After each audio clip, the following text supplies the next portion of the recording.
are friends from Craigslist. Woo! Ooh, that was fire! Yeah. Hey guys, welcome back to the podcast. Please make sure you continue to rate and review on Apple Podcasts, Spotify, and wherever you listen. And of course, you can watch us on YouTube. We are not fancy enough to have a custom URL, so the link and all the details is down below. What up, Grace? How we doing? Good. Episode 3. Episode 3, what up? We're on a roll. I was gonna say, after this, like over the newbie hump, right? I know. I think we're No, like finally we're on the third date. Like now we get to do dirtier things, I guess. I mean, once it's past date 3, that's date 1, you give them a chance. Date 2, make sure because the first one probably really sucked, so you give them another chance. Date 3 is the make it or break it one.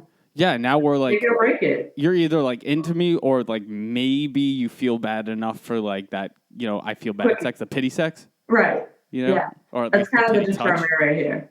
So all of our followers or fans or whatever, are you gonna like and subscribe for pity or because you actually like us and want to continue? So that's your only options. I'm hoping. Well, fuck, I'll take either one. I was gonna say either one works.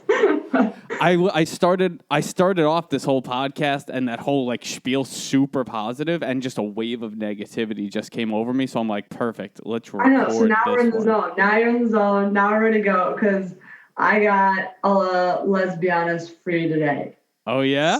So, all right. Go ahead. People who complain to you about doing their job when you're like hiring them drives me insane. So let me give you an instance. So riddle me that. I mean, first of all, we had an experience we were looking for houses with it or apartments with this. But recently we've been doing, trying to get new bathrooms and stuff like that. And you're working with different contractors and it's their job to find the right budget, find the right things to match your budget. Like you're hiring them to do this. Right. And you're sitting there and they're like, oh, I have to go through this again. I've just been so busy. Like, don't get back to your face. What? To your face, they say this shit? To your face. Like complaining about doing their job that you're hiring them to do to your face. It's like, what do you want me to do? Feel bad for you for doing your job? Second instance, remember when we were looking for apartments and that one realtor that oh my God. Yes. She's complaining about all the things that she had to do being a realtor to our faces while we're hiring, like she's doing her job with us. And I will say from firsthand, from have done that, I have no words. I have done that. I have done the real estate thing. And yeah, it's a lot of freaking work, but you get paid. Job sucks. Anyone who said, find a job where you love it so much, you don't work a day in your life, that's maybe like 2 people in the whole world. And for them, God bless you. Kudos. But the rest of us, no. Work sucks. Work is a pain. Doesn't mean you don't like it and enjoy what you do. But there's stuff that's annoying, especially when you're working with customers or clients that are annoying.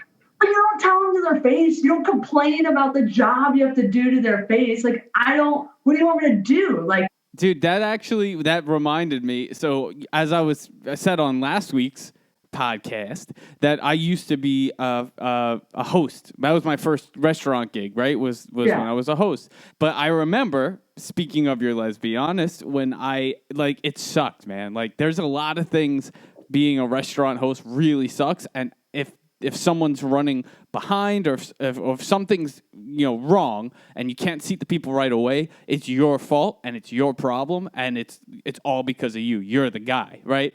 Yeah. So you learn that and you accept it, and literally every shift is like a punishment on that show. So but you don't bitch and you're not like, well, I hate this job, so like whatever, you're gonna wait.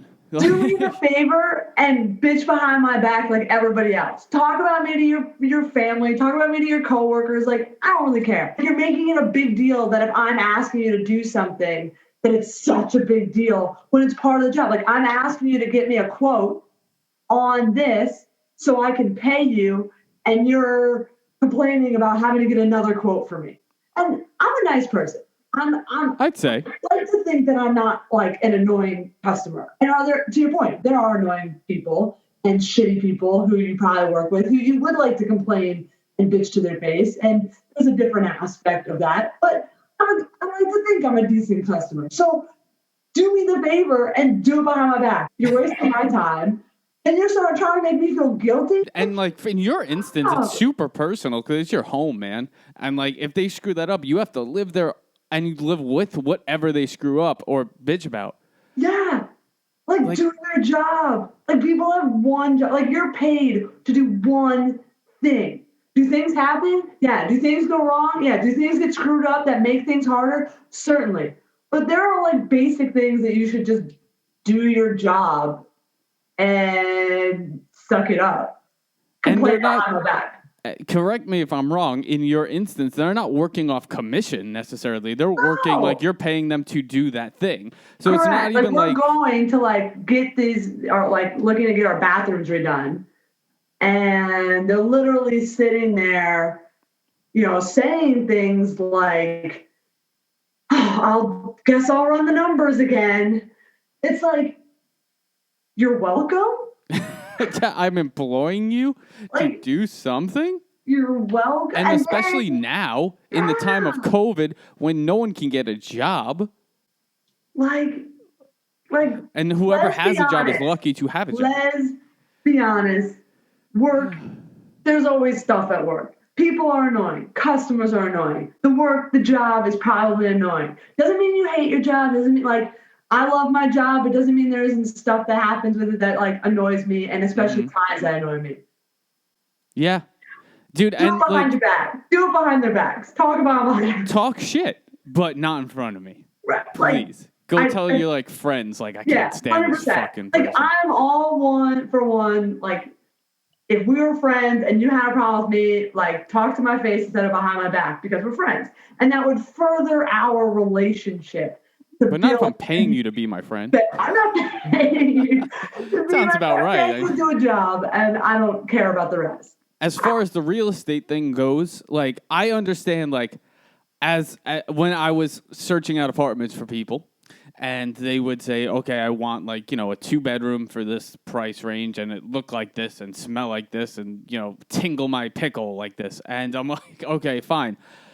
And, we'd go to different things, and, if they didn't like it or it had to go back to the drawing board, all right, cool, I'll find you some more options because, maybe it didn't have enough light or, your dog didn't have its own fucking kingdom. Some, ridiculous shit that people always want ridiculous shit. And you find them the perfect thing, and they're like, oh, well, this wall is off by 2 inches. I don't know if this is going to be a habitable environment. I'm like, yo, fuck you, but all right, fine, whatever.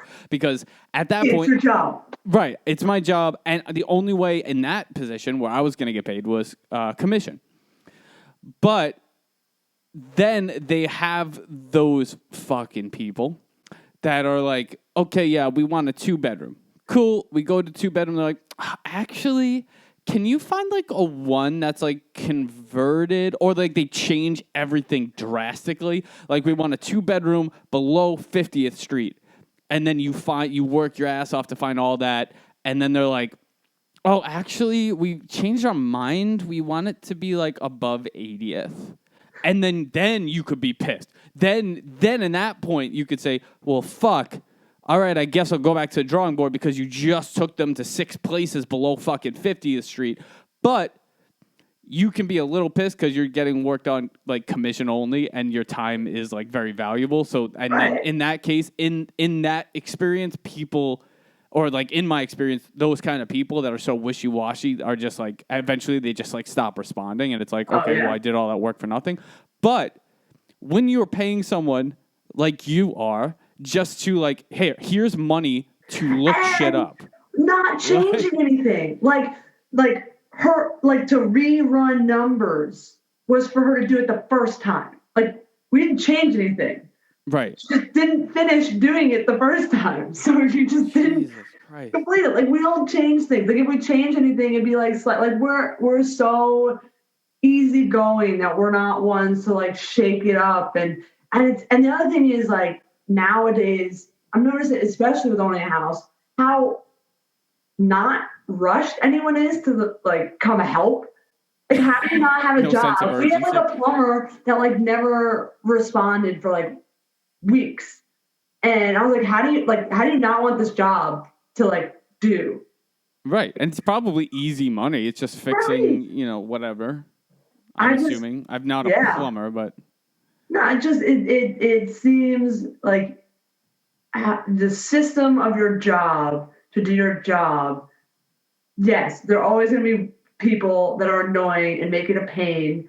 And yes, there are some times where, you can politely showcase the frustration that they are causing by completely shifting things around. But it's also at the end of the day, so like the realtor that we had, when they were making us feel like we were solely responsible for her livelihood. Like, I'm gonna have to move. I'm gonna have to move. I can't afford this and that if we don't get this house. Don't give me that fucking sob story. I'm guilty because you don't have your shit together. I've been there and I've been in that position, and like I've worked with clients that I was like, fuck, if I don't close this deal or I don't get this done, like, I'm gonna not be able to pay rent, or like I'm not gonna be able to pay, the fucking cable bill or something. But I would never be like, listen, I need you to inconvenience your life, and I need you to rent this apartment that you don't like so I can pay my bill. Never in my life. Any agent, that's what I hated about that agent, because any agent that like pressures you to feel like, oh, you have to take something you don't want. I hate that shit. It's so, and it's done so much. Don't guilty for that. No, and it's done so much. Like, when I was working in that industry and I was surrounded by these people, like, some are amazing, but the far majority are shit. Yeah. A lot of them are shit. Terrible. Like, there is sales, negotiation, and relationship building that people should have. So I get the conversation. I get that, like, love it. Do your thing.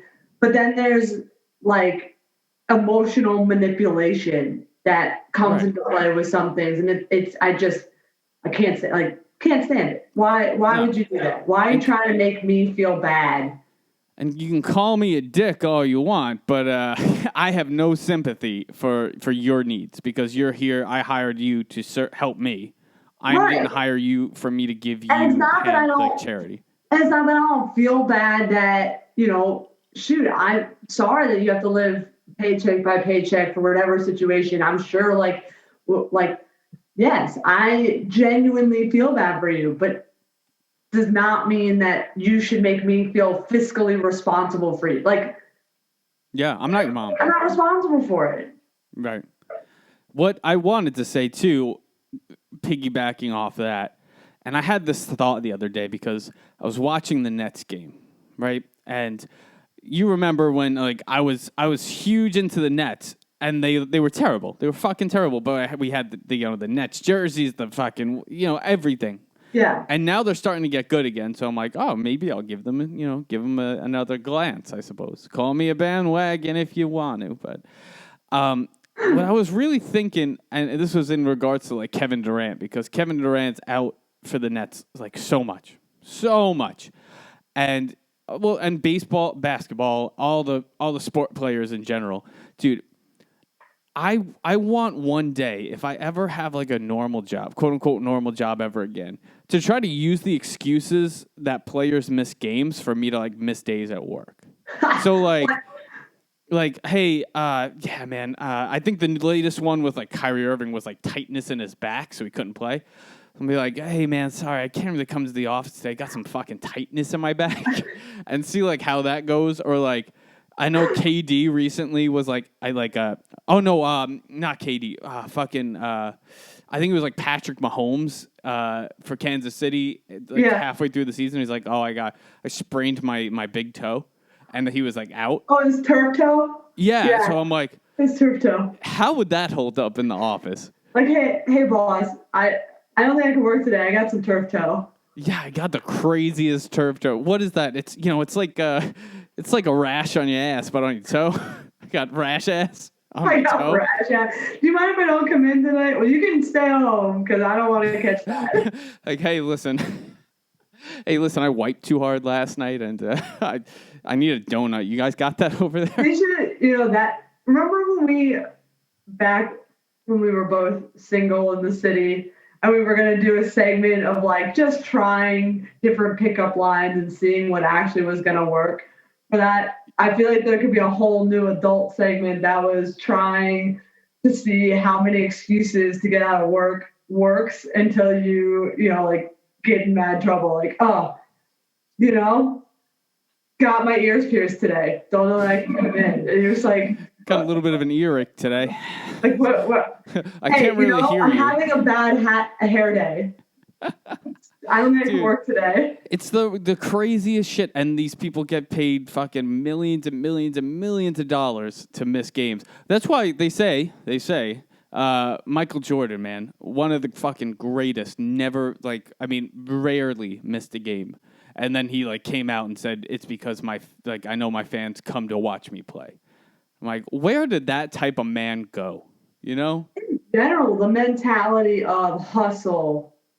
And I mean, this goes back to the whole thing that we were the whole Lesbehonest at the beginning is the hustle for the sake of hustle.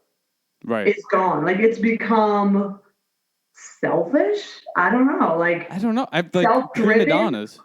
A little like everybody, and maybe it's social media, maybe it's all this where everyone is doing things for the sake of getting the attention that they need and the prima donna and it's about me and not about the hustle, why you're doing it, what, that you're trying to make a customer happy. You're trying to get them in an apartment, not because you need rent, but because you actually you need rent, but it makes you feel good when you bring someone, help them find their home. Yeah. And dude, a lot of people on the first part, a lot of people that are on social media, trying to be influencers, trying to from episode 1, our little wannabe model. Dude, what people don't understand, and I'm not a fucking, social media guru, but I think what people don't understand is people will like you and want to hear frequently from you and engage with you if you're giving them something, give them a reason. People will consume your content because either they think you're funny or they like your personality or whatever. They're not gonna just consume your content for no reason, or you're telling them one of my guys that I like on YouTube. What he did during the height of the pandemic was break down everything that's happening. Hey, the government's trying to pass this, so you don't have to read through the whole thing. I'm that's freaking awesome. And they just give you recaps, and it has some personality. I think a lot of people are just, I guess they're trying to sell their personality and their personal brand, but I hate you. So But I hate it's you. not working. Dude, it's we're recording this on Sunday, and I'm feeling real casual Sunday. This was dressed up for me today because I was just going to come on and just look real homeless. I'm just straight, Straight mugging. Straight thugging in these streets is what you're doing. Straight thugging in these homes.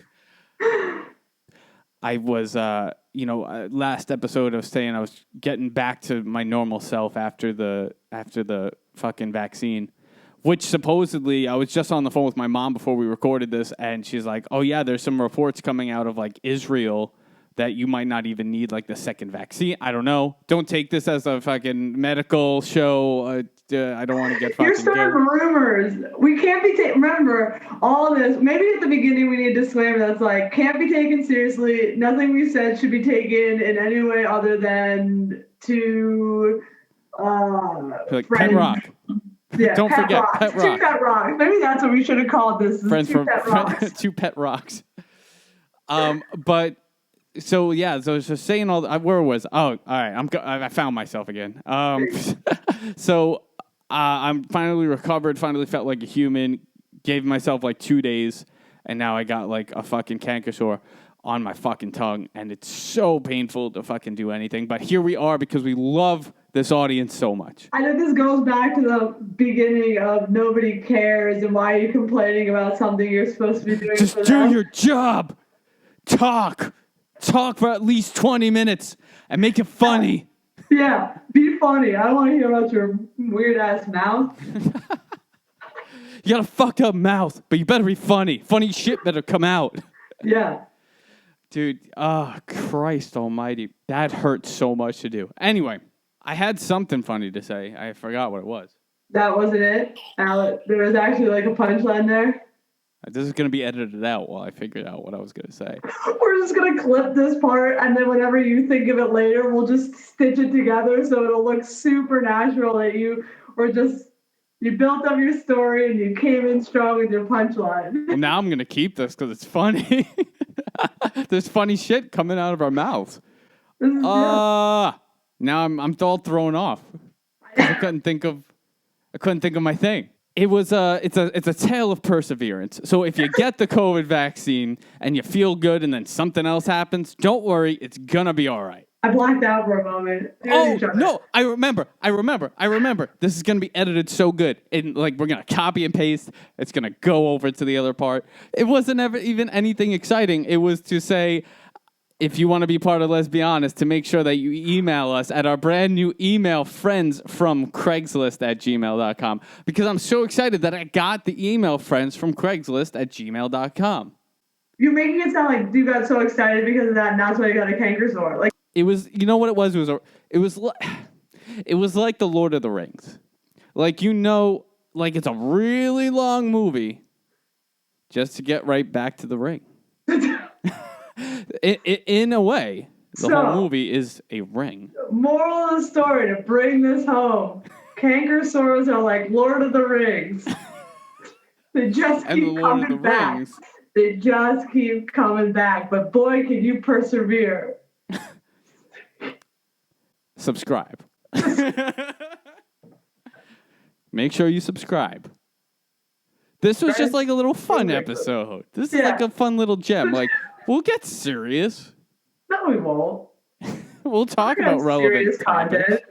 What? We'll talk about relevant things at some point. Maybe. I put that Baby Yoda there, and fucking Hope came over. I got that. That was the one I got for Christmas. Hope came over, and typically I have it looking down at the bed on purpose to freak her out. So she came over. She didn't notice it. She laid down in the bed, looked up, and scared the shit out of her. It was great. Oh, man. All right. Well, that's an episode 3 if I've ever heard one. Woo! And we'll be back episode 4, probably some guests coming on soon. Yeah. And that'll be fun. And I know. Who would have thought we have other friends or other people who would want to hang out with us? No, that's the pity part, remember? Well, that's what our segment should be called, is Pity Party, when we have friends over. Friends from Craigslist Pity Party. Yeah. All right. Episode 3. That's it. You don't get any more BS from us. Nah. Bye, guys. Another piece. I gotta stop doing the piece. There's no reason to do the piece. Peace in the Middle East. Is that politically correct to say these days? I don't know. Whatever. We'll see you in episode 4.